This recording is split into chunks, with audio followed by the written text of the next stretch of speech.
اخوان مرحبا بكم، السلام عليكم. ملخص جميل: المنتخب الوطني المغربي للفوتسال يفوز على نظيره السعودي في دورة العاب التضامن الاسلامي المقامة في السعودية، يفوز عليه في نصف النهائي بستة اهداف مقابل ثلاثة ويتأهل بالتالي الى النهائي. شوفوا معنا الملخص ونتلاقاو في الاخر. لكنها مقطوعة من اللاعب فرحان الأسمري، وكرة خطيرة.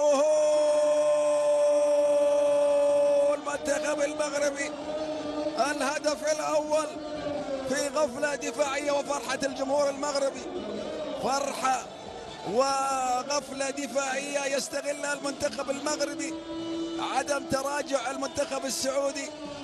هو هدف. شوف الكرة، وينك يا دفاع؟ كرة ملعوبة بشكل جيد، وهدف داخل المرمى. التمريرة، وهنا المتابعة ينيس إدراف. نعم، يسجل الهدف الأول للمنتخب المغربي، الهدف الأول، ومحاولات اليائسة.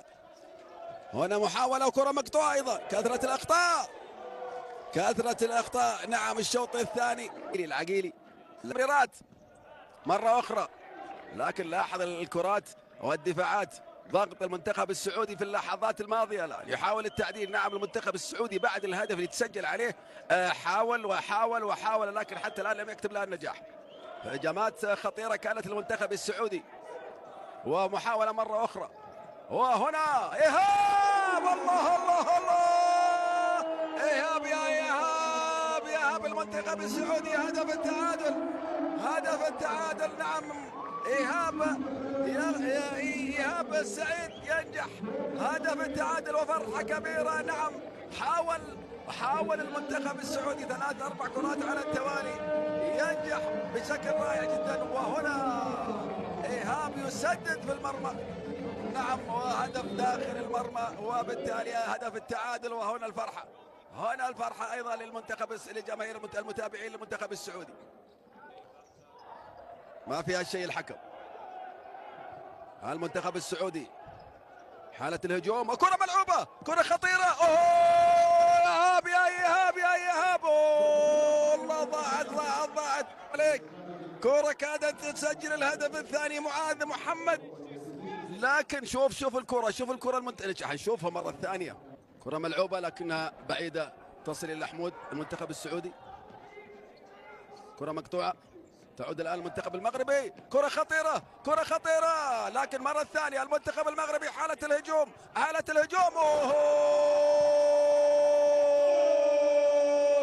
هدف الثاني للمنتخب المغربي. الحالة الدفاعية الغير جيدة للمنتخب السعودي يسجل. شوف الكرة صد لها حمود مرة أخرى إلى سفياني صانع ألعاب الفريق، ولكن هنا إسماعيل ما زال يسجل تصدي أو كرة متابعة رائعة من إسماعيل في الزاوية البعيدة بدون مراقبة، ويسجل الهدف الثاني. 2.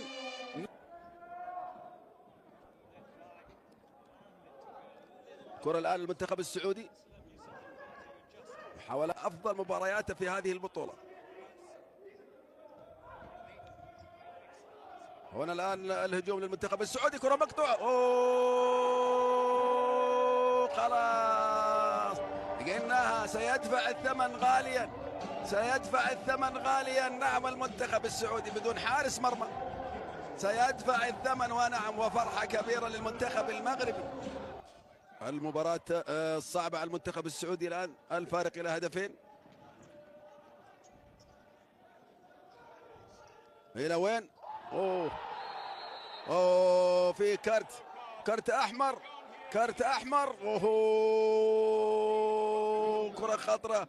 الكرت الأحمر يغادر المباراة، إذا يعني ربما يخسر المباراة القادمة. هل يلعب؟ كرتين لا إيقاف المباراة النهائية لو وصل المنتخب. لا، لعبة خطرة يا بن سلام. ليلة الهجوم المنتخب السعودي، كرة. الهدف الثاني للمنتخب السعودي. الوقت المتبقي. نعم، الوقت المتبقي ربما نعم يعود المنتخب السعودي. 3-2. مباراة في أخطاء، 5 أخطاء على المنتخب المغربي، وبالتالي هذا الخطأ السادس. مين راح ينفذ؟ ضاعت.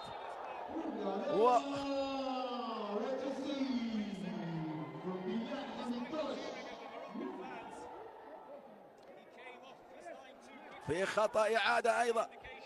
ماذا يحدث في هذه اللحظات المثيرة؟ إعادة. هل هو نعم؟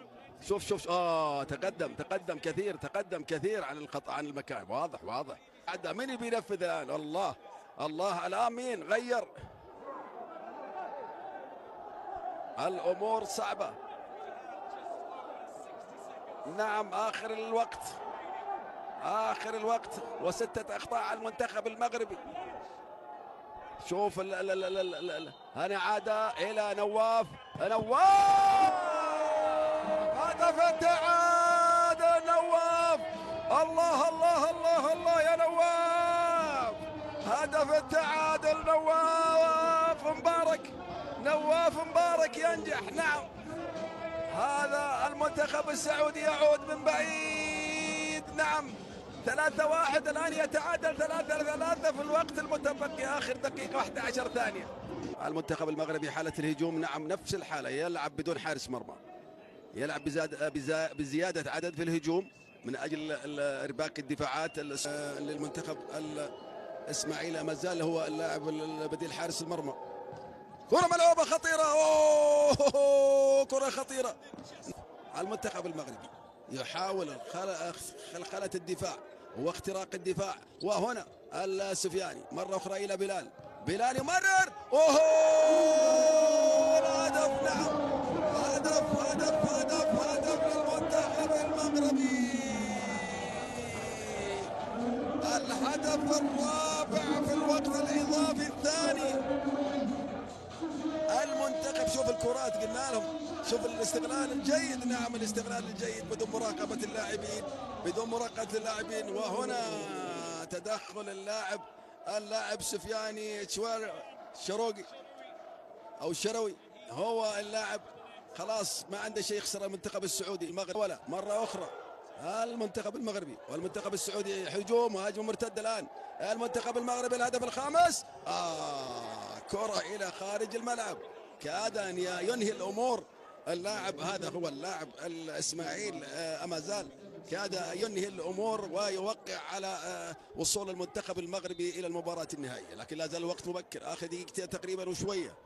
المنتخب المغربي والمنتخب السعودي، وكرة مثيرة وكرة ملعوبة لكنها حاول يلعبها في المرمى الخالي، لكن طبعا هنا المنتخب السعودي الآن حالة الهجوم.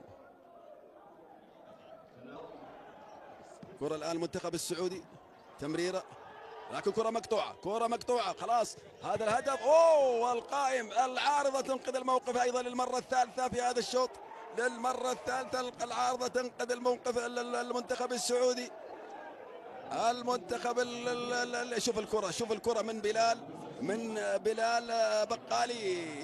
بلال بقالي، لكن الكرة اعترأ في العارضة وارتدت وينقذ مرمى.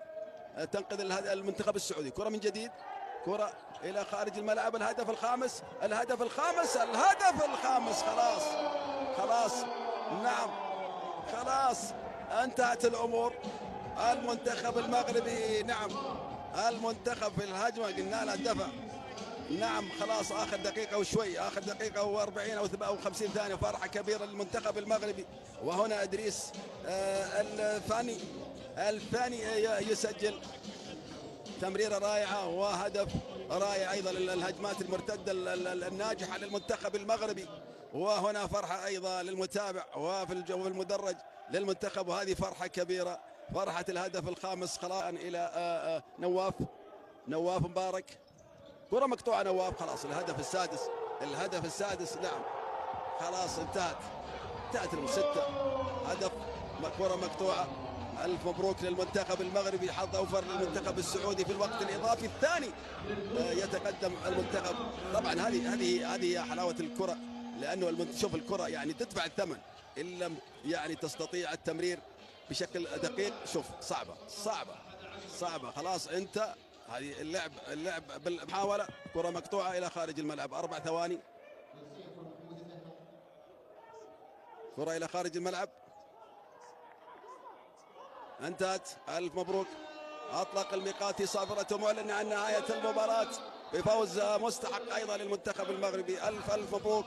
حظ أوفر للمنتخب السعودي واللعب على الميدالية البرونزية أمام المنتخب الأوزبكي. وطبعا شكرا الخوت المتابعه ديال الملخص حتى الاخير. اكيد المنتخب الوطني المغربي للفوتسال كيدير مستوى كبير في هذه الدوره ديال الالعاب التضامن الاسلامي المقامه بالسعوديه. يفوز على البلد المنظم ويتاهل الى النهائي منتخب هشام الدكيك اللي بطبيعه الحال دائما كيتالق في التظاهرات الدوليه. الحمد لله اليوم شفنا فوز المنتخب الوطني المغربي لاقل من 17 سنه على نظيره ديما كيمشي لي الاسم الخوت على ايين 16-0، 16 الهدف مقابل 0 هدف، وبالتالي التأهل إلى الدور الثاني من نهائية كأس العالم المقامة بقطر. الدولة هي كاليدونيا، منتخب كاليدونيا، ونتمنوا التوفيق للمنتخبات الوطنية اللي سواء الفوتسال اللي غتلعب النهائي او اللي غتلعب في الدور الثاني تاع كأس العالم لأقل من 17 سنة، او في كأس العرب بقيادة سكيتيوي، الا بطبيعة الحال كأس افريقيا اللي غتقام في المغرب بقيادة وليد الركراكي. وبالشفاء العاجل لنايف اكرد واشرف حكيمي.